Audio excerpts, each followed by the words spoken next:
자, 박수호 님이 이렇게 질문하셨네요. 어쩌다 보니까 4주택자라고 하시고, 자, 가격이 상승했어도 세금 때문에 남는 게 없다. 상급제가 갖고 싶은데 이런 경우 무조건 버티는 게 답일까요? 라고 얘기를 하셨거든요.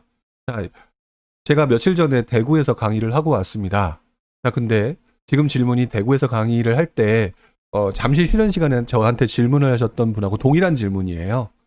근데 그분하고 이제 같은 분인지 아닌지는 제가 잘 모르겠지만 그분한테 이렇게 말씀을 좀 드렸습니다. 사실 솔직히 말씀을 드리면 제가 지금 박수호님께 드릴 말씀이 없어요.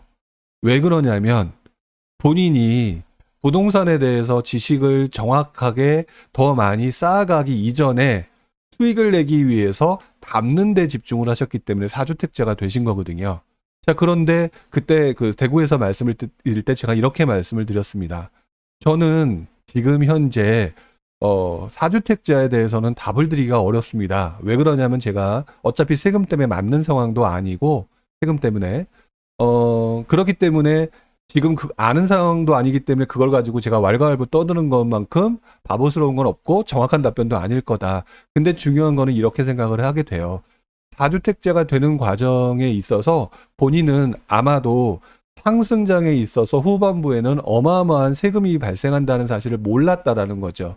몰랐기 때문에 이 부분을 담는 과정에서 그 부분을 고려하지 않았다는 거거든요. 근데 투자를 오래 하게 되면, 오래 하다 보면 사람들이 보수적으로 바뀌게 됩니다. 많이 들어보셨을 거예요. 불용은 참 보수적이다. 근데 왜 보수적으로 바뀌게 되냐면요.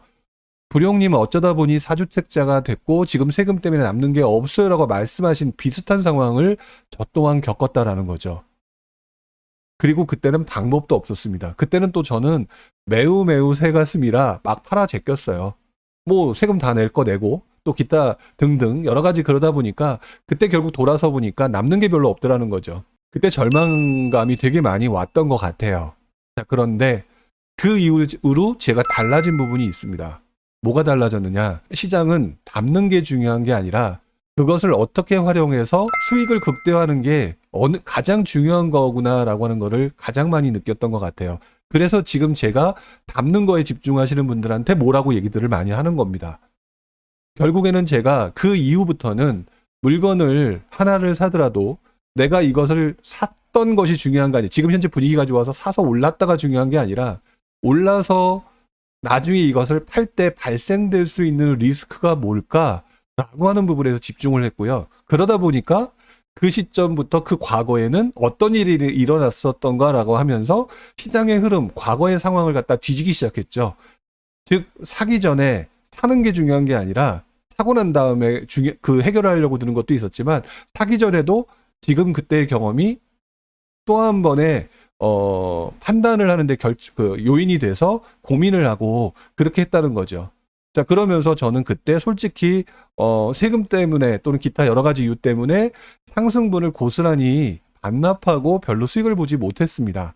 하지만 그 이후 그것 때문에 굉장히 천천히 하더라도 확실한 수익을 만드는 쪽으로 가자라고 생각을 하게 됐고, 그다음부터는 지금 여러분들 중에 멋모르고 지금 엄청나게 담는 분들과는 달리 차근차근 하나를 하더라도 둘을 하더라도 수익을 제대로 가는 방법으로 바꾸게 됐죠. 자, 그러면서 가치 투자화가 되는 방식으로 바뀌었던 것 같아요.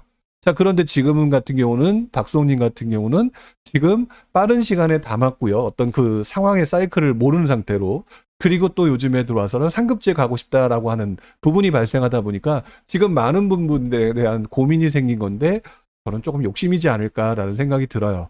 일단 저는요, 4주택자이기 때문에 지금 중과 부분이 발생을 하실 겁니다. 그렇기 때문에 본인이 감당할 수 있는 정도의 수준, 감당할 수 있는 정도, 아마 이제 종부세도 납부를 하시게 되니까 내가 이 상태에서 최악의 상황이 발생됐을 때 얼마나 버틸 수 있을까를 시뮬레이션을 돌리셨으면 좋겠고요. 상급지로 가는 거는 일단 뒤로 밀어놓으시기 바랍니다. 시뮬레이션을 돌리고 난 다음에 그 시뮬레이션 때문에 굉장히 버티기가 어렵다면 한 채 두 채는 내 물건이 아니에요. 자, 그럼 그때 그 물건은 버리셔도 됩니다. 물론 속상하죠. 하지만 저도 동일한 경험을 했다라고 말씀을 드렸죠. 자, 그런데 한 가지 여기서 조금 좋은 부분을 말씀을 드리게 되면 뭐냐면 세금 규제라고 하는 일반적으로 정부가 하는 규제는요. 기본적으로 아무리 길어봐야 5년에서 7년 정도 되면 바뀌는 경우가 많습니다. 특히 요즘 같은 경우는 세금 때문에 난리가 나 있는 상황이죠.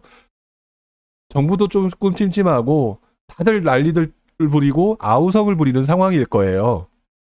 무슨 말인지 아시죠?